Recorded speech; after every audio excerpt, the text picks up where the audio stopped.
की प्राप्ति हो सकती है। श्री सूत जी महाराज सौनक आदि 88,000 ऋषियों को कहते भय, ध्यान से सुनिए।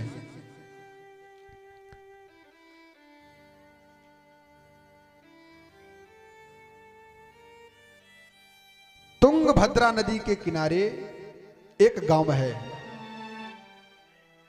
तुंगभद्रा नदी के किनारे एक गांव है जिसमें आत्मदेव शर्मा बड़े विद्वान पंडित रहते हैं, जो महाराज भास्कर पुरस्कार से सम्मानित हैं। बड़े विद्वान, विद्वता में बड़े निपुण, और उनकी एक धर्म पत्नी है जिसका नाम धुंधली देवी है। क्या नाम? धुंधली देवी। जथा नाम तथा गुण। और पतिदेव जितने विद्वान, पत्नी उतनी भयंकर झगड़ालू, कि जब तक पड़ोसी से लाठी 4 जना हो जाए तब तक इसका भोजन नहीं पचे। महाराज क्या करे, सुबह उठ करके 4 बजे भोजन पानी बना ले और पड़ेदार से लगा झगड़ा करने। महाराज लाठी चार्ज कर ले और जाए, झगड़ा करते करते में करके धीरे से अपने खा के बाहर आ जाए, उसके बाद भी वही चीज शुरू कर दे। महाराज इतनी भयंकर झगड़ालू। और सो महाराज पंडित जी बड़े दुखी थे।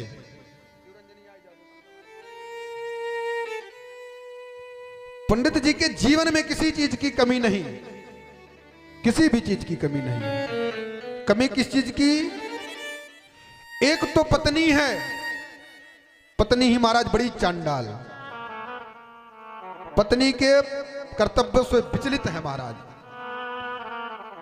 दुख इस बात का, चौथापन आ गया, आज तक किसी पुत्र या पुत्री ने उनके दरवाजे पर जन्म नहीं लिया। निपुत हैं।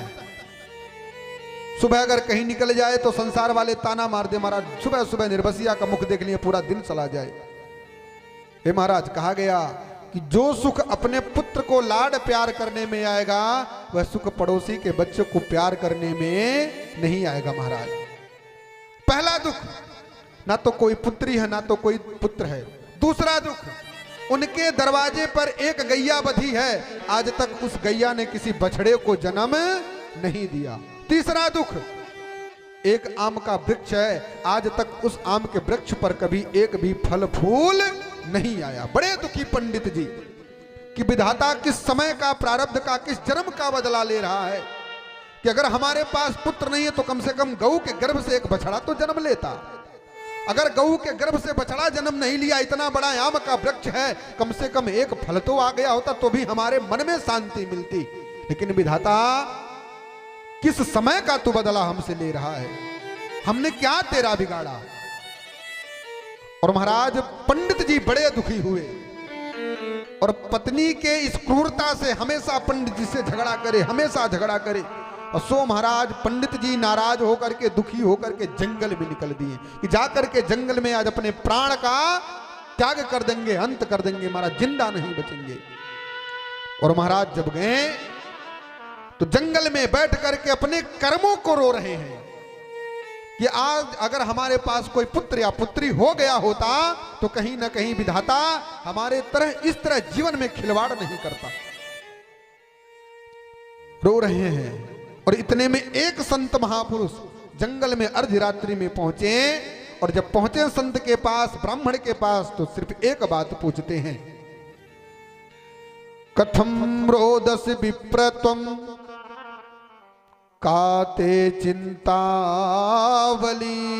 असी। संत ने पूछा, अरे ब्राह्मण देव, आपका मुख इतना धीर क्यों है, लटका क्यों है? समस्त दुखस्य कारणम, आपके दुख का कारण क्या है?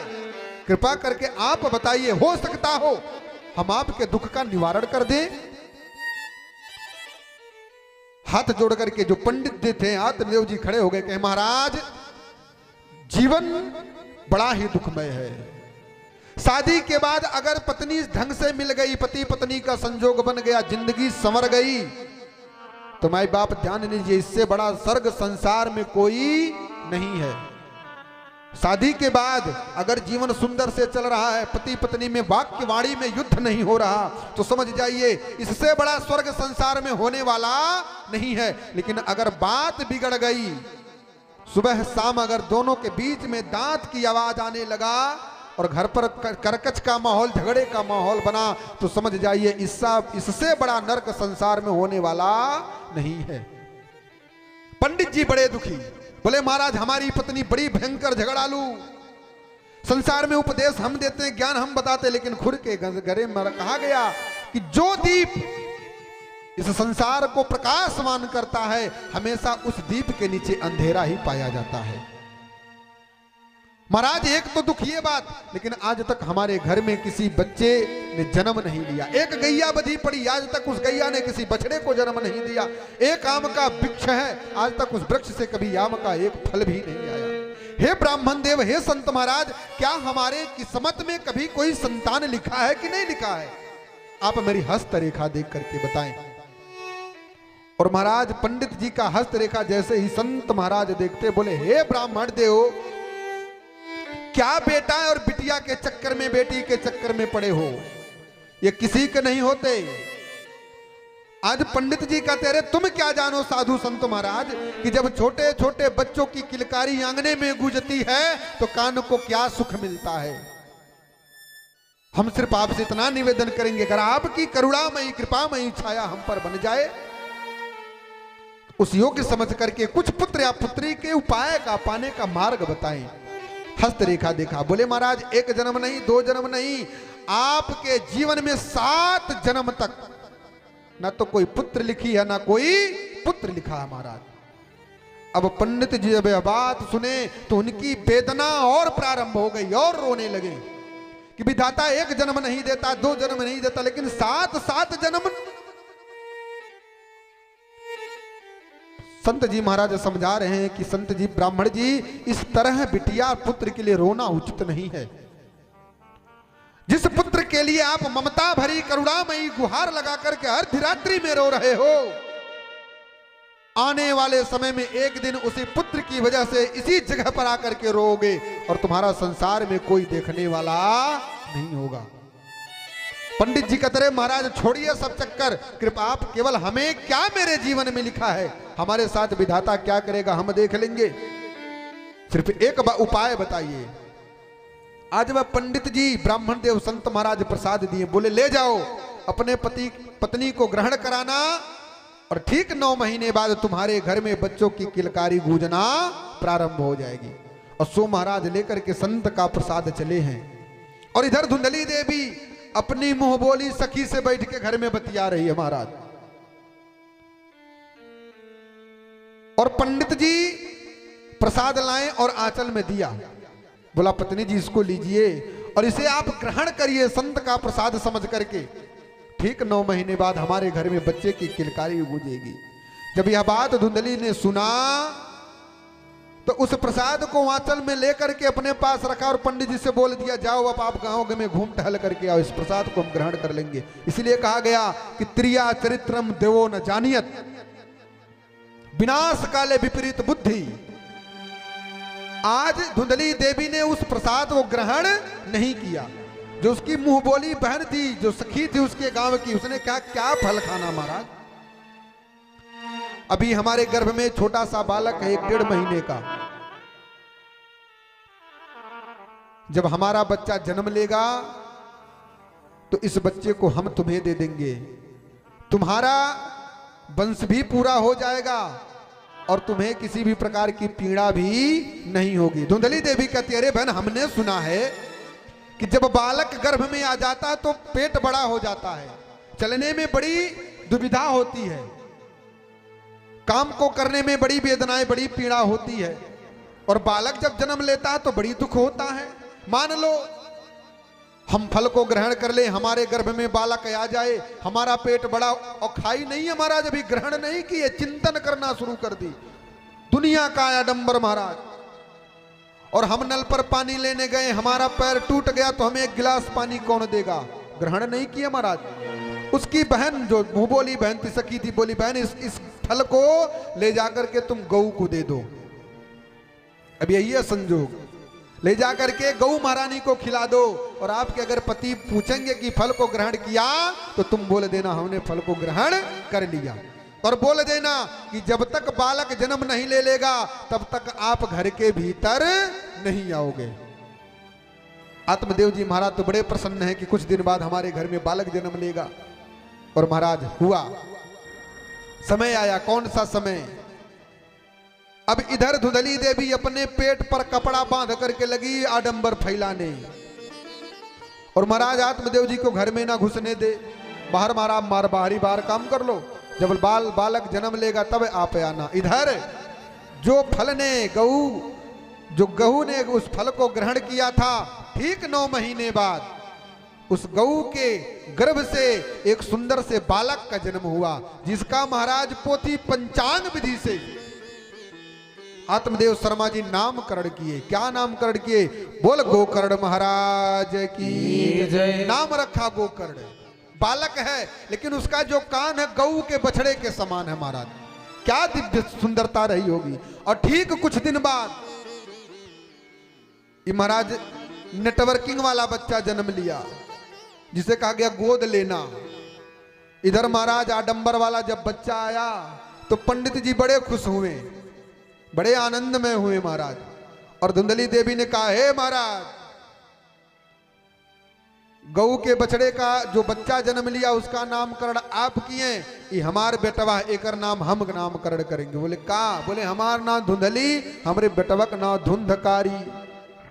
हाँ महाराज, नाम का की धुंधकारी, जथा नाम तथा गुण। हमारा धुंधकारी महाखल है, दुष्ट हुआ।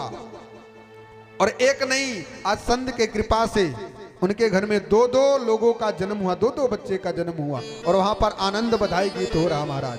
कैसे गा रहे हैं बोल सभी लोग। एक छोटा सा गीत श्रवण करें, उसके बाद आगे की कथा।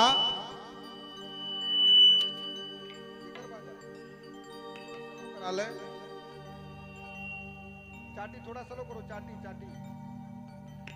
बुलवा के बिहारी लाल की जय। आज वहां पर पालना लाया गया और गोकर्ण महाराज को खूब बढ़िया लाड प्यार कर रहे हैं। कौन?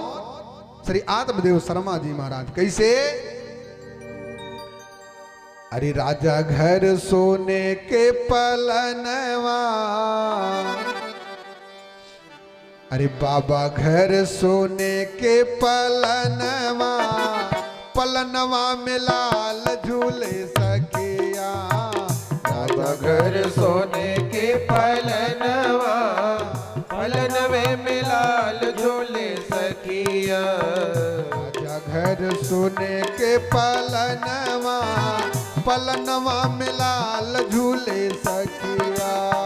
राजा घर सोने के पलनवा, पलनवे में लाल झूले सखिया। हमारे घर जब बालक जन्म ले रहा तो हम लोग कितना उत्साह मनाते हैं। डीजे बजाएगा हमारा, सोहर बजाएगी तो होगा। आज वहां भी हो रहा है। लाल झूले सखिया, गोपाल झूले सखिया। लाल झूले सखिया, गोपाल झूले सखिया। लाल झूले सखिया, गोपाल झूले सखिया। लाल झूले सखिया, गोपाल झूले सखिया। राजा घर सोने के पलनवा, बाबा घर सोने के पलनवा, पलनवा में लाल झूले सखिया। राजा घर सोने के पलनवा, पलनवा में लाल झूले सखिया। बोले वृंदावन बिहारी लाल की जय। और दोनों बड़े हुए धीरे धीरे। गोकर्ण जी महाराज पढ़ने में बड़े विद्वान। क्यों? क्योंकि यह संत का प्रसाद है। खूब आगे बढ़े। लेकिन धुंधकारी महाखल जैसा नाम वैसा गुण। जब विद्यालय में पढ़ने जाए तो क्या करे? जो आचार्य जी गुरु महाराज पढ़ने जाए, पढ़ाएं, उनके महाराज कनवे में खोद के भाग जाए, पीछे से चिंगोटी काट के भाग जाए। गुरुजी अगर थोड़ा सा ध्यान इधर हो जाए तो खींच के थप्पड़ मारे गुरुजी को। इतना उदंड महाराज। इनका बैग उनका उठा के उनके पास, इनका बैग उठा करके इनके पास। महाराज एकदम दैत्य असुर वाली वृत्ति उसके मन में आ गई। और मैया जी खूब लुरु लुरु फुचुर फुचुर करें, हमारा बच्चा इतना सुंदर, हमारा बच्चा इतना सुंदर। अगर विद्यालय से कोई कहा सुनी वाली बात भी आए सो महाराज मैया डांट करके फटका करके भेज दे। और इधर कुछ समय बीता। गोकर्ण महाराज की पढ़ाई पूरी हुई। सो महाराज गोकर्ण जी आगे की पढ़ाई करने के लिए निकल गए काशी। अब बचा कौन? आत्मदेव शर्मा जी और उनकी पत्नी धुंधली देवी, अवन का बेटवा धुंधकारी। हाय रे धुंधकारी, आप लोग के घर में वही है धुंधकारी। आए एटी पुरान कहावत है महाराज कि महाराज बुरा मत मानिए, इसीलिए कहा गया बच्चों को इतना सुंदर सीख दें कि जहां कहीं भी हो तो राम जैसा, लखनलाल जैसा, भरत शत्रुघ्न जैसा आपके नाम को रोशन करे। तो कैसी में है कि जस जेकर घर दुआर तस तेकर खरीका, जस जेकर घर दुआर और तस तेकर खरीका, और जस जेकर माई बाप तस तेकर लड़िका। जैसा माता पिता महाराज सेम उसी प्रकार से बच्चे अब हो रहे हैं महाराज, कोई गुड़े अंदर नहीं। माता जी कहीं रोटी खा ले तो नहीं कहेगा हम भतवे खाएंगे चाहे जौन हो जाए। हमने देखा महाराज क्या है, बचे 3 लोग। अब धुंधकारी इतना दुष्ट हुआ महाराज, इतना क्रूर हुआ कि धुंधकारी मदिरा पान करना शुरू कर दिया। मदिरा पान, दारू, शराब पीना प्रारंभ कर दिया। अब पंडित जी को यह बात नहीं पची। जब बाजार से मदिरा पान करके आए तो नशे की हालत में आत्मदेव जी महाराज की भी सेवा करे और अपनी मां के बाल को भी पकड़कर खूब बढ़िया सेवा करे। अब दोनों दुखी। अब आत्मदेव जी को यह ज्ञान हो रहा है कि ऐसे बढ़िया, इससे बढ़िया निपूत रहे होते, कम से कम ऐसा पुत्र तो हमें नहीं मिलता। हमने पहले बताया कि दारू पीने वाले 3 जगह से जाते हैं, धन से जाएंगे, परिवार से जाएंगे और महाराज संसार से जाएंगे। 3 जगह से उनका नुकसान होगा और 3 जगह जाने का मतलब संसार में उन्हें जगह मिलने वाला नहीं है। सबसे पहले धन का नुकसान, पैसे का, उसके बाद परिवार में, परिवार लोगों से व्यवहार में खटपट, परिवार से दुखी, उसके बाद समाज में ना उन्हें बोलने का अधिकार दिया जाएगा, ना कहीं बैठने का अधिकार दिया जाएगा। कहीं भाई हटाओ तो पीने वाला, उसको बाहर निकालो महाराज। हमने कल ही बताया कितना भी प्रतिष्ठित आदमी क्यों ना हो, अगर एक बार नशे के हालत में वह मिल जाए तो जिंदगी भर महाराज लोग उसके ऊपर उंगली उठाना प्रारंभ कर देते हैं। अब महाराज मदिरा पान करके आए, अपने माता पिता की खूब सेवा करे। आत्मदेव जी दुखी होकर के उसी जंगल में गए, उसी जगह गए जहां वह संत महाराज मिले थे और फूट फूट करके रो, रे विधाता मेरे प्राणों को तू ले करके चल, कि जिस पुत्र के लिए हमने एक संत से क्या क्या नहीं कहा, जिस पुत्र के लिए हमने क्या क्या यत्न प्रयत्न नहीं किया, आज वह पुत्र से यही उम्मीद है कि कुल खानदान के नाम को मिटा रहा है, समाज में कहीं बैठने का अधिकार नहीं दे रहा, और तो और जो बचा कुछा है महाराज सेवा करके हमारी इस जर्जर अवस्था में शरीर को भी महाराज चौथेपन में चोट पहुंचा रहा है। हाय विधाता तू कहां, मेरे प्राणों को लेकर के चल, ऐसा पुत्र हमें नहीं चाहिए, या तू उसे मार दे या तू फिर मुझे मार दे, लेकिन पछताए क्या होता है जब चिड़िया चुग गई खेत। समय निकल गया कि बोया पेड़ बबूल का तो आम कहां से होए। आज जब धुंधकारी दुष्ट निकल गया, खल निकल गया, तो कल्पना करने से वह आम का वृक्ष होने वाला नहीं है। आज वही ब्राह्मण देव पुनः मिले। संत जी क्या हुआ? ब्राह्मण देव चरणों को पकड़ा, प्रभु बचाइए हमें इस माया से, जिस पुत्र के लिए हमने क्या नहीं किया। सच में कहते थे कि बेटा बेटी के चक्कर में पड़ने से संसार या पुत्र या पुत्री हमें कुछ देने वाले नहीं, अगर देंगे तो सिर्फ अपजस का पिटारा, इसके अलावा कुछ देने वाले नहीं है।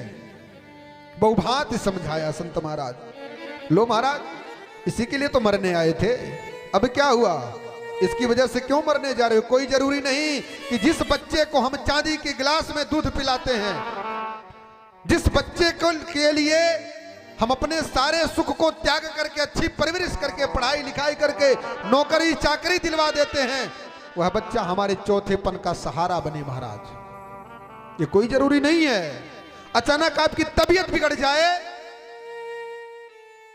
और पुत्र प्रदेश है और आप एक बार आवाज कर दे कि मेरे लिए जल्दी आ जाओ तू बेटा, तुम्हारा आना जरूरी है, चौथेपन में हमारी आपकी आवश्यकता है, तो पुत्र क्या कहेगा? कि हमें छुट्टी नहीं मिल रही है, पिताजी एक काम करते हैं, हम आपके खाते में पैसा डाल देते, आप अपना दवा करवा लो। अरे मूर्ख, अब पिता को धन की आवश्यकता नहीं है, पिता को उस पुत्र की आवश्यकता है कि जिस कामना से पिता ने उस पुत्र को पाल पोस करके बड़ा किया। उस पिता को आज पुत्र की आवश्यकता, लेकिन धन्य है हमारे पुत्र। पुत्र चौथेपन में आपसे धन की कामना नहीं करता, आपसे सोने चांदी आभूषण की कामना नहीं करता। जितना आप जमा किए हो, जितना आप बचा रहे हो, उतना वह आपका पिता आपकी परवरिश में समाप्त कर दिया। किया कि नहीं किया? एक बच्चे के पढ़ाने में, बिटिया की शादी में, माता पिता की दवाई में, पत्नी की दवाई में, खुद की सेवा में, कोर्ट कचहरी में, महाराज जमीन जायदाद में उससे ज्यादा खर्च कर दिया। आज आत्मदेव जी महाराज बड़े दुखी हैं, विधाता किस जन्म का तू बदला ले रहा है? इससे बढ़िया अगर मेरे घर पुत्र नहीं होता तो आज हम महाराज इतने दर दर के ठोकर नहीं खाते। समझाया कि महाराज अब कल्पना करने से आम का वृक्ष होने वाला नहीं है, जो होना था सो हो गया। सिर्फ अपने समय को निकालिए और संसार से विदा लिए। कुछ समय बीता, आत्मदेव जी महाराज की शरीर छूटी। गांव वालों ने मिलकर के उनका जो भीतर ही संस्कार था किया। अब बचा कौन? धुंधली देवी और धुंधकारी। इसकी क्रूरता बढ़ती गई और एक दिन धुंधकारी महाराज पी करके मदरा पान करके आया और नशे की हालत में अपने मां के बाल को पकड़ा और लगा खींच करके मारने, और महाराज डंडे से प्रहार किया। नशे के हालत में खुद नहीं समझ पाया कि डंडा लग कहां रहा है, और धुंधली देवी के सर पर लगा। सो महाराज धुंधली देवी गोविंदाए नमो नमः मर गई। क्या मतलब ऐसे पुत्र का हो? ऐसे पुत्र की कामना हम करते हैं। गांव वालों ने जब यह दशा देखा तो महाराज आज धुंधली देवी के लाश के किनारे कोई जाने वाला नहीं है। कौन जाए महाराज? और ये पी करके सारे गांव वालों को हजारों हजार गाली। जब सुबह में नशा कम हुआ तो पछताने लगा कि हमने क्या किया, अपने मैया को मार दिया। गांव वाले इकट्ठा हुए, आत्म संस्कार किए, आत्मदाह किए, और महाराज करने के बाद अब बचा सिर्फ धुंधकारी। अब इसकी दशा और बदली। क्या किया इसने? दारू मदरा के साथ 4 बेश्याओं से विवाह कर लिया, और बेश्या भी धन के लालच में विवाह कर ली कि ये तो ज्यादा दिन का मेहमान है नहीं, ये मर जाएगा। इसके पिताजी खूब धन कमा करके बाहर से लाए हैं, और जिस दिन ये मरेगा सारा धन महाराज पोटली बांध करके यहां से 9 2 11 हो जाएंगे। और महाराज कुछ दिन बीता, अब गांव वाले उसके घर पर दरवाजे पर जाना बंद कर दिए, कोई नहीं जाए। एक दिन धुंधकारी मदरा पान करके आया, और इधर चारों बेश्याओं ने योजना बनाई कि आज धुंधकारी को रात में मार देंगे। और महाराज धुंधकारी के ही घर में चारों बेश्याओं ने दिन में ही गड्ढा खोद रखा था, जिसे कब्र कहा गया, समाधि। चारों बेश्याओं ने समाधि खोद करके तैयार किया, और धुंधकारी शाम के समय में नशे के हालत में पहुंचा। और सो महाराज चारों बेश्याओं ने इसे पुनः मदरा पान कराया। मदरा पान करा करके जिस चारपाई पर धुंधकारी सोता था उसके हाथ और पैर को मोटे मोटे रस्सी से बांध दिया, और एक जगह पर चारों बेश्याओं ने महाराज कोयला जला करके रखा था। आग देखते हो कोयला महाराज खूब बढ़िया लाल हो जाता है, धधकती हुई कोयला। आज 4 बेश्याओं ने महाराज जब डंडे से प्रहार करना शुरू किया तो जैसे ही धुंधकारी आवाज निकाला, हाय बाप हमें बचाओ, एक बेश्या ने चिमटे से पकड़ करके धधकता हुआ आग का कोयला धुंधकारी के मुख में ढकेल दिया। अब महाराज जीभ से लेकर के कंठ तक जल करके सब स्वाहा हो गए। आज धुंधकारी अपने किए हुए कर्मों पर पछता रहा है कि शायद माता पिता के साथ ये दुर्व्यवहार नहीं किए होते तो इतनी जर्जर अवस्था, इतनी भयंकर मृत्यु हमारे साथ नहीं आती। अपने किए हुए कर्मों को याद कर रहा, माता पिता को याद कर रहा, लेकिन कौन है महाराज? कोई नहीं है बचाने वाला। और जब इसका प्राण निकला तो इसके ही घर में धुंधकारी को रात में, दिन में महाराज रात में गाड़ करके माटी से पुनः पाट करके उस घर को, आंगने को खूब बढ़िया लीप करके और तुलसी का पौधा लगा करके जितना भी धन था जितना भी सोने चांदी के आभूषण थे, 4 वेश्याओं ने निकाला, बांट करके, बंटवारा करके, सब धन लेकर के चली गई। अब महाराज धुंधकारी भयंकर प्रेत बना, भयंकर प्रेत, इतना प्रेत बना महाराज कि गांव वालों का जीना हराम कर दिया। कहीं भी जाए महाराज, जो कोई भी जाए, धधकता हुआ वही मुख में आग लेकर के सामने आ जाए, लोग डर करके बाहर आ जाएं। और गांव में भी लोग पूछे धुंधकारी कहां गया, धुंधकारी कहां गया, किसी को तनिक पता नहीं कि धुंधकारी की व्यवस्था हो गई। कुछ दिन बाद जब गोकर्ण जी महाराज की पढ़ाई पूरी हुई, सो महाराज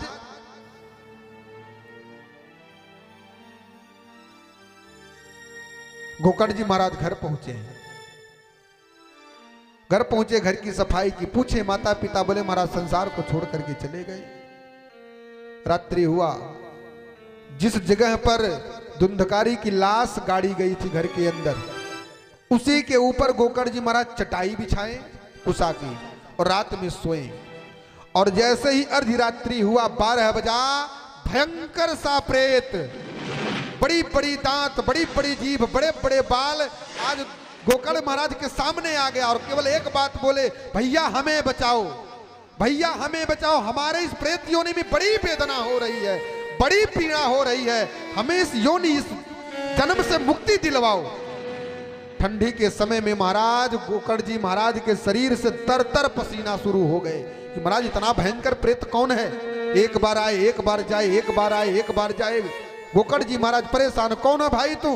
बोला भाई मैं आपका भाई धुंधकारी, हमने माता पिता के साथ बड़ा दुर्व्यवहार किया, हमने ऐसा कोई दुर्कर्म नहीं था जो संसार में हमने ना किया हो, माता पिता को सुख नहीं दिया, सो उसका परिणाम, 4 वेश्याओं से विवाह किया, सो भैया हमारे मुख में जलता हुआ कोयला डाल करके, धधकता हुआ आग डाल करके हमें मृत्यु के घाट उतार दिया।